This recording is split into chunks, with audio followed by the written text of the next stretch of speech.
Hello, good morning. Welcome to Space Oddities. Thank you for joining us on this Sunday morning for the landing of the Blue Ghost lander on the moon.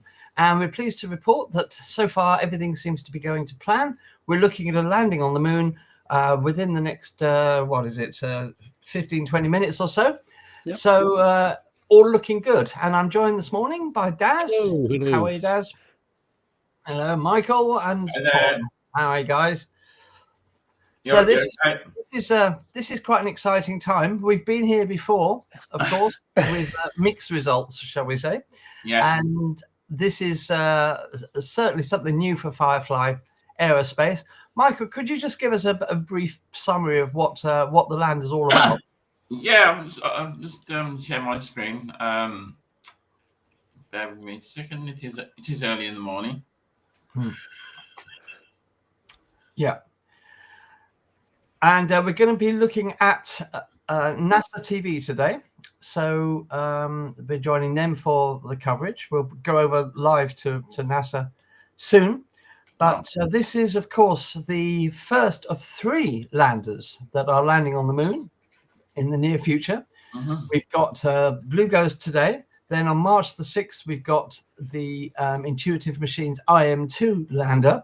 And then in a few weeks, we've got the Japanese Hakuto lander also landing on the moon. So this is really the start of a new phase of lunar exploration. And we're very excited about what's going to happen. So, Michael, shall we just have a look at, 1 second, just have a look at what's going on here. So. Yeah, there we go. There we are. Great. So this is a quick rundown of what Blue Ghost is all about. So just bear with me.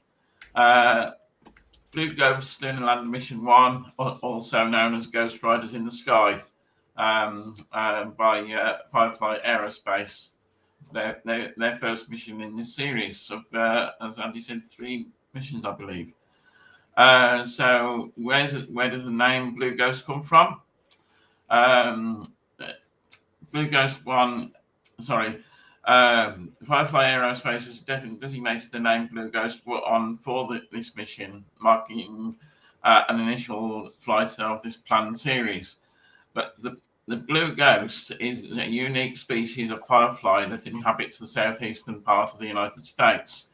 They are soft-bodied beetles, commonly called fireflies, lightning bugs, glowworms, etc. For their conspicuous production of light, mainly during twilight, to attract mates. So, Firefly Aerospace is the company name, hence choosing a name from a species of fireflies. That's the actual beast itself, and this is how they look in the forest in twilight with their glowing light. So, Blue Ghost Lunar Lander is flying missions to the moon with payload services customized to the technology and exploration goals of each customer. Offering ride-share opportunities and dedicated missions, Blue Ghost can deliver and host payloads anywhere on the lunar surface. When paired with Firefly's launch and orbital vehicles, Blue Ghost supports end-to-end sea ice lunar services from Earth to the moon and beyond. Blue Ghost Mission 1 will deliver 10 science technology instruments to the lunar surface as part of NASA's Commercial Lunar Payload Services, or CLPS, initiative. It was launched on 15th of January on board Falcon 9 rockets, and taking approximately 45 days to reach the moon, allowing ample time to conduct health checks on each subsystem and begin payload science. Blue Ghost is set to land on Mare Crisium on the 2nd of March and operate payloads for a complete lunar day, about 14 Earth days. So that's the area of the moon on the top right of the moon there. It's actually just coming into daylight. So you might have seen a crescent moon last night, a very nice crescent moon, just in time and for the start of daylight for this lunar lander. This is an overview of the lander itself, various different subsystems on there, radio antennas, solar panels, carbon fiber tanks, shock absorbing legs, S-band antenna, carbon fiber struts, ACS thrusters, RCS thrusters, vision navigation cameras. Interesting to. We've seen quite a few nice views of the moon already from those cameras. Yeah, there've been some lovely shots coming back from the moon. Yeah. So looking forward to seeing what the landing's like with those. This is the way that Blue Ghost actually, the route that Blue Ghost actually took to get to the moon. It made a few orbits of the Earth for first, each orbit getting higher and higher, and then did the lunar transit orbit before being entering lunar orbit, and then reduced its lunar orbit every few days before getting to where it is today. Right. This is going to be in the landing sequence. Looks a bit complex, but I think it's a bit of a standard way of landing on the moon. There'll be a deorbit burn, then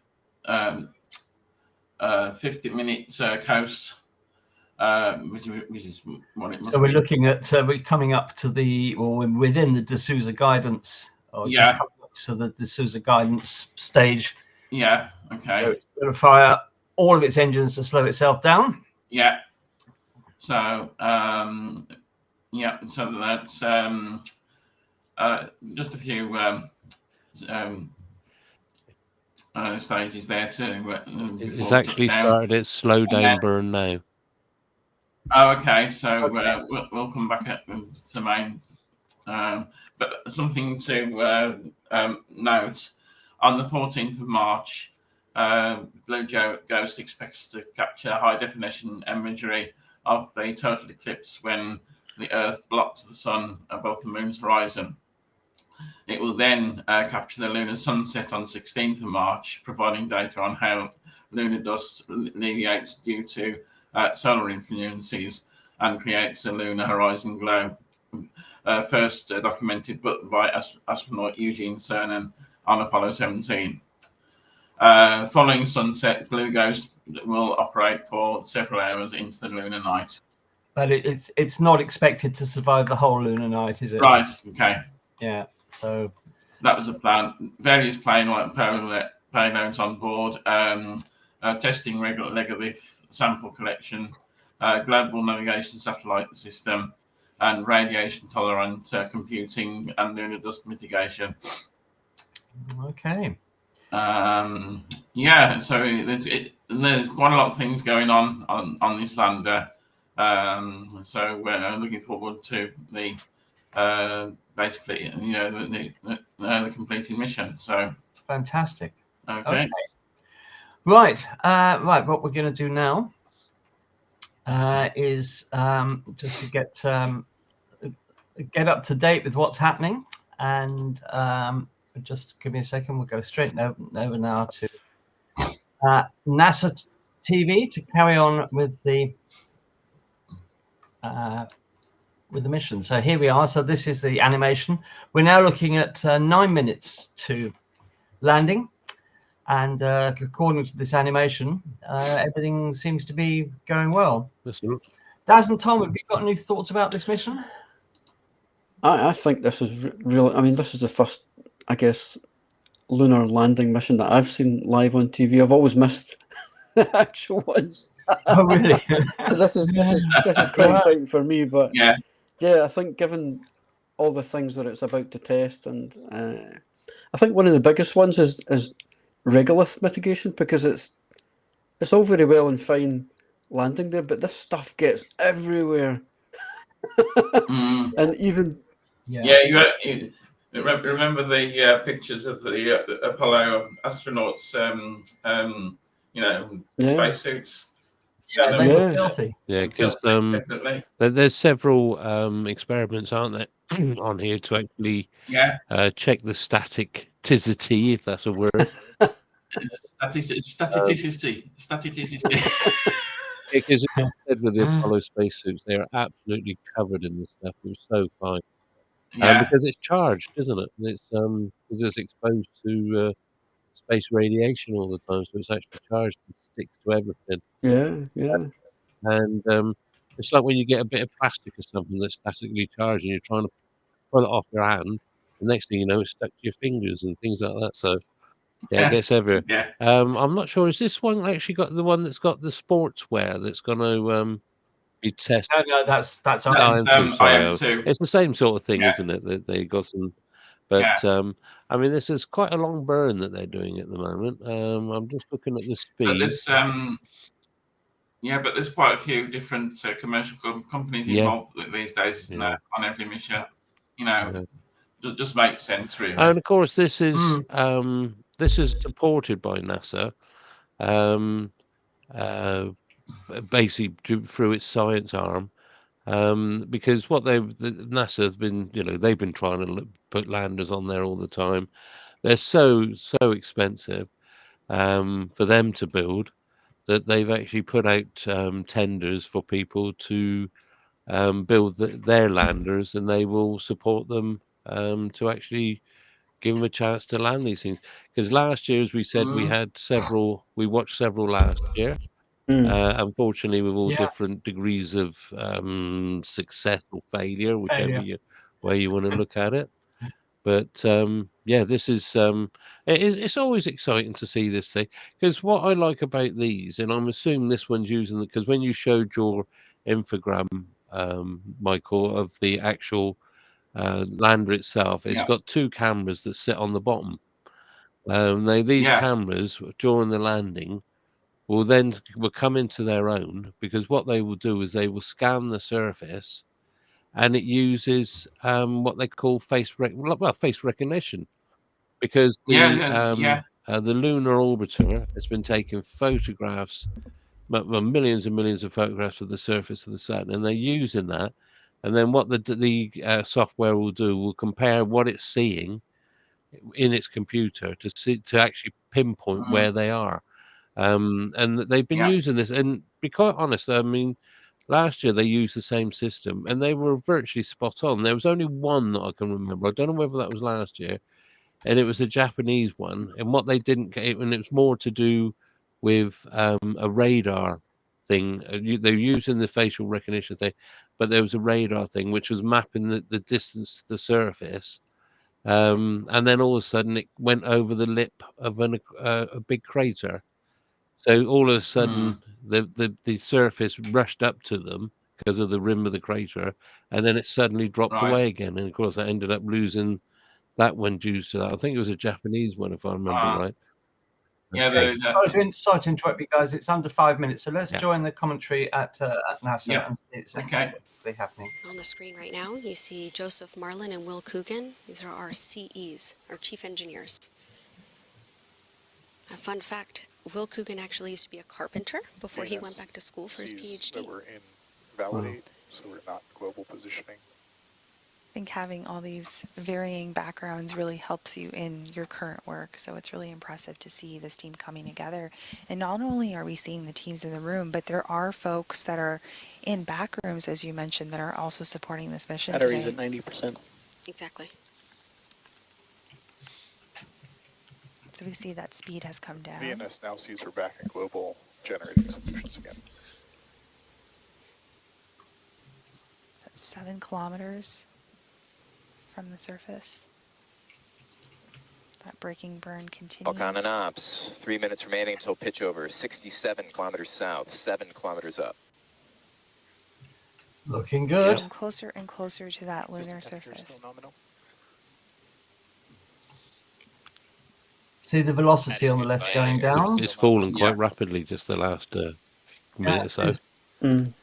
Like we were saying before, the Fireflies, we don't sit still in one position, one role too long, and so we do for sure have a lot of cross-functional teams here. And there we have our flight director back, tracking this mission. I'm appreciating the call outs. They're easing my nerves a little bit right now too. He looks a wee bit nervous. So that spacecraft, as you can see on the graph right now, But is getting this is ready to continue Fireflies. that This is braking their burn and that first pitch attempt, over isn't to it? get Yeah, it in yeah. that VNS is vertical. reporting Yeah. position of Whereas below the 5 later meters. in the week we've got IM2. That's their Which is the second second. attempt. So I mean, it was surprising how many people are 2 doing this. minutes And remaining to pitch over. I think, 35 Andy, did kilometers you say south, 4 there's kilometers up. 13 nations trying this year or over the next year or so? Not We are over the standing by next 3 years. for There are continuation 13 of that nations who are powered going descent to be initiation or attempting to braking go burn. for it. Oh, wow. If you count Europe as one nation. Well, This is One our day. call Maybe one day. to pitch over. wasn't it called the European Union? Thanks, Charles. Yeah, exactly. Why doesn't it unionize? Yeah. Do you know what seat's missing? What subsystem? What What are we You missing? don't get You're into trying to politics. join You don't get together into lots politics. of Laser countries rangefinder that has have been at wars measurements. for centuries. So, Yeah. VNS reports position covariance at 10 meters. 1 minute remaining until pitch over. 13 kilometers south, 2 kilometers up. yeah. We'll actually add in that mechanisms and structures seat Power in is nominal. right after landing. Oh, it's beginning to tilt down. Alex So it should be Kaplan is coming into our terminal engineer there, and he's guidance. designed all 3 mechanisms on board the lander that he helped also build and test. Those subsystems become much more prominent 1.5 after landing, minutes to so go. we'll see him come in later. I'm just looking at specs of the Blue Ghost, and So it's we got a do see that 360 graphic come degree up we talked about a little later HD with view the camera lander foot on there. pads. Our That'll be really contact cool. legs will turn. VNS position covariance below 5 meters. 30 seconds remaining to pitch over. 4 kilometers south, 900 meters up. So those will Ooh. turn blue once we've confirmed some level of contact. And we'll continue to track as we get closer and closer to the lunar surface over the course of the completion of this PDI. Right. You can see the Should be graphic on coming the up screen to demonstrating that terminal Blue guidance Ghost is shutting getting down. into that vertical configuration and doing that pitch over Velocity as expected. 199 And engine off. kilometers per hour. Terminal 500 guidance. meters up. Yep. 500 meters up. Pitch over. He Battery's just at 87%. So we're onto Right over here thrusters on now our rather road is than just going to be main those engine. 400 engines. meters. hey. Now, just as a reminder, those Terminal guidance. Spectra engines that we see firing right now on our screen, VNS flight on out, certified 49.2 and ready. they are doing those pulses. VNS is in relative. 260 meters up. First redirect. Wow. Yeah, we're getting there. Original target. Getting to the exciting bit. 1 minute remaining in flight. It's going down. Yeah.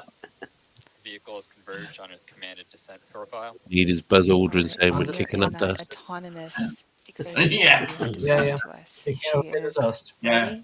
There's a and boulder in the moving way. into Yeah. this. Yeah. You're going to hear a lot of call-outs here about vision navigation solutions, laser Seconds remaining in rangefinder, terminal. 100 meters up. And let's pulse Oh. systems. Navigation filter is still 15 healthy. kilometers an hour. Really slowly now. Second Yeah. hazard wow. avoidance 15 occurred 5 meters from previous target. Yeah. 50 meters up. 30 seconds remaining in flight. It's hovering. Payload verify 49.4. Copy. There we go. 11 meters up. 10 meters. Oh, gosh. Come on, come on. Come on. 4 meters. Oh no. What? It's okay. Don't start. Meters now. I'm confused. It's gone up to 600, 800 Yeah. already. Mate, it's meters. Right, we've got 3 legs touchdown, but one's Vehicle still shut green. down. Oh. 3 contact sensors tripped. Engine shutdown confirmed. Oh, well, 3 is better than nothing. Well, it's landed in something. IMU reports Well, it's lunar down navigation anyway, is it's down. stable. Hang on, let's listen to what they say. Oh, Touchdown. Chief Engineer on Ops. Y'all suck the landing. Hey! What's that, mate?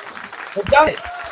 Mate, 56. Well done. Firefly Congratulations. Aerospace just became the first commercial company in history to complete a fully successful moon landing. Congratulations to the entire team. This is such an incredible feat Wouldn't for you just love to Firefly, be mission control? NASA, our nation, and the world as we pave the way for a lasting lunar presence. Congratulations, Wow. Bridget. And to our Firefly and NASA teams, what a nail-biting moment in history. The joint teams are now celebrating or enjoying this much-deserved celebration at our landing event here in North Austin, Texas. This marks the beginning of the next phase of the mission, surface operations. How are you feeling, Bridget? Honestly, overwhelmed. I am so proud of our team. Firefly has a way of constantly exceeding expectations. This is a perfect example of that. Over the last 4 years, so many dedicated Fireflies across different teams and disciplines came together to make this happen. Now we have a permanent presence on the moon with every employee's name engraved on a Blue Ghost plaque. So now when we look up at the moon, we can tell our kids and future generations that their family name is up there. Thanks to this team and everything they have achieved. But it's not over. We will be operating the payloads and gathering even more data that will make an even larger impact on the future of space exploration. Well, there we are. So fantastic. So we've they've done it. We've got a lander on the moon. And, yeah. Just saying, I was just looking at the control room. That young lady's got 2 big cans of Foster's there, isn't she? Oh, wait, this.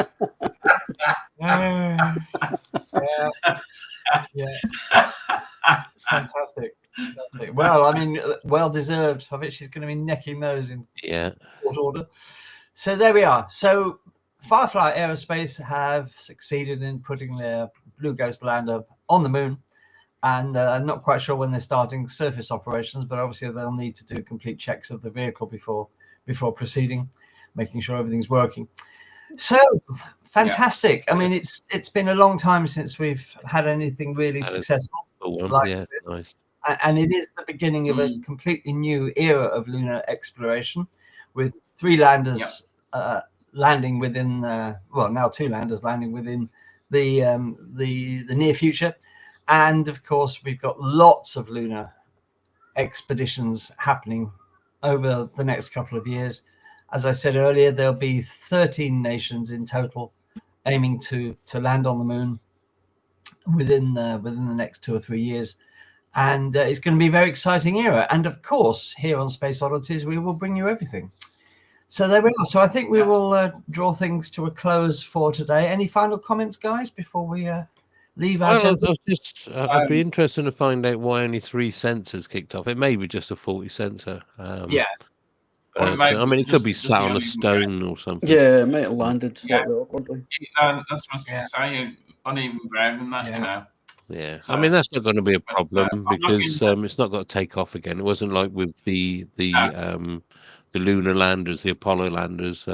They could only accept a certain degree of lean before they could actually take off. But I'm looking forward to the total eclipse. Yes, that should be good. Oh yes, going to witness a total eclipse. I've never seen that from the moon before. It would be amazing. No. Yeah, we will of course bring you everything. So viewers, if you don't forget, tune in on Tuesday to our regular Tuesday live streams. We'll keep you updated with this mission, and also we'll update you on the IM-2, the Intuitive Machines lander, which is going to land on the 6th of March. So in 4 days, we'll be bringing you live coverage of the IM-2 lander on the moon. That's going to land at the south pole of the moon, and it's being launched as part of NASA's commercial lunar payload services. It's packed with payloads of different sorts. It's going to be a really exciting mission. We hope you'll join us for that. So let's just have a look and see who we've got with us. I haven't even had a chance to look at the I've got 9 watching. Yeah. So Got Ian. So so I think there's so much lunar stuff coming up. Don't forget, in April, we're holding a special month to commemorate everything that's going on the moon. So April is going to be Moon Month here on Space Oddities, where we're going to bring you anything and everything about the moon, from its evolution and nature and geology. We're going to be looking at the road to the moon, all the missions that led to the Apollo landings on the moon. We're going to be telling you all about how to view the moon, how to photograph the moon, all about myths and legends. I mean, it's just going to be a whole month we've got planned for you of moon content in April. So do make sure you tune in for that. So we will say good morning to you. So from all of us at Space Oddities, then have a fantastic weekend, what remains of it. And don't forget our Tuesday live stream, 8 p.m. UK time here on Space Oddities. And thank you for being with us this morning. We do appreciate you giving up your time to be with us. So from all of us at Space Oddities, from Daz, from Tom, from Michael and myself, we'll wish you a very good morning. Goodbye.